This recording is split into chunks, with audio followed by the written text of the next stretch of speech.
ruolo. La dinastia degli Altavilla era all'apice del potere. Ormai non c'era alcun bisogno di imporsi con le armi e gli Altavilla non lo fecero. Ruggero II non era un uomo di guerra, non agì come gli zii o i fratelli e neppure come suo padre. Non guidò mai le truppe in battaglia.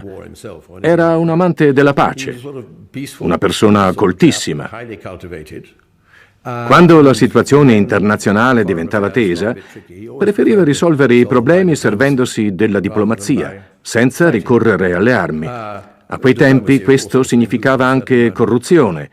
Il sovrano era molto ricco e in quel modo riusciva a venire a patti con i suoi avversari. Ad ogni modo, Ruggero II impiegò molto del proprio denaro per edificare opere che testimoniassero la potenza normanna. Divenuto re, egli trovava piacevole e consono al suo ruolo vivere in magnifiche dimore. Il Palazzo Reale di Palermo sorge su un'antica fortezza araba, ma di essa restano poche tracce. Il sovrano seguì personalmente l'esecuzione dei lavori nella Cappella Palatina al primo piano. È ornata di capitelli corinzi dorati, rivestimenti sfarzosi e magnifici mosaici risplendenti d'oro.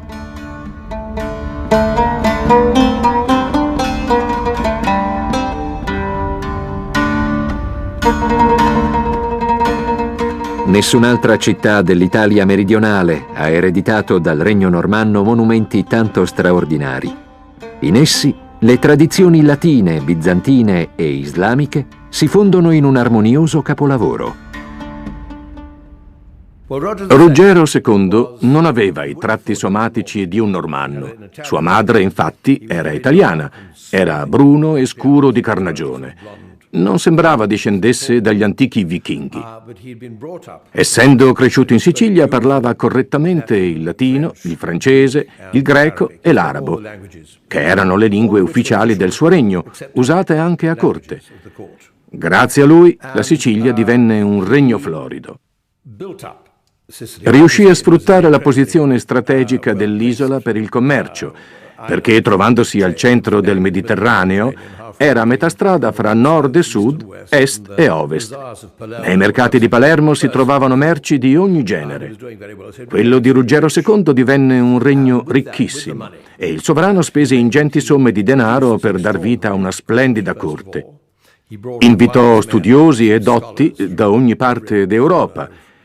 Qui risiedette anche il famoso Adelardo di Bath. Chi avesse voluto studiare il greco poteva recarsi a Costantinopoli o venire a Palermo. Se si desiderava imparare l'arabo, si poteva andare a Cordova o trattenersi a Palermo. Ma se si volevano apprendere tutte e due le lingue, era meglio andare in Sicilia. La capitale del regno divenne un vivace centro culturale e commerciale. Mentre quasi tutti i regni europei erano impegnati nella lotta contro gli infedeli, nei suoi domini Ruggero assicurò la libertà di culto. Si narra che durante un terremoto udì le sue concubine e i paggi pregare Allah di salvarli. Commentò: «Ognuno sia libero di invocare il Dio in cui crede. Se si ha fede, si ha pace nell'anima». La sua non fu semplice tolleranza religiosa. C'è un altro aspetto della coesistenza e della convivenza fra musulmani e cristiani ed è quello della corte regia. La corte regia è un luogo dove non soltanto i politici, i funzionari, ma anche gli intellettuali sono spesso musulmani e sono al massimo livello. Ricordiamo Al-Idrisi, che è un geografo che lavora per Re Ruggero, scrive una descrizione del mondo in cui gran parte è dedicata alla descrizione del regno di Ruggero ed è un'opera che viene pure accompagnata da un grande mappamondo, da una rappresentazione d'oro, peraltro molto solenne, dell'orbe terracqueo. Ma Idrisi è soltanto uno degli intellettuali, degli uomini di cultura musulmani in età normanna. Ruggero stimava Al-Idrisi più di ogni altro studioso di corte. Durante la sua permanenza a Palermo, lo scienziato elaborò una dettagliata mappa del mondo conosciuto. È splendidamente illustrata ed estremamente precisa.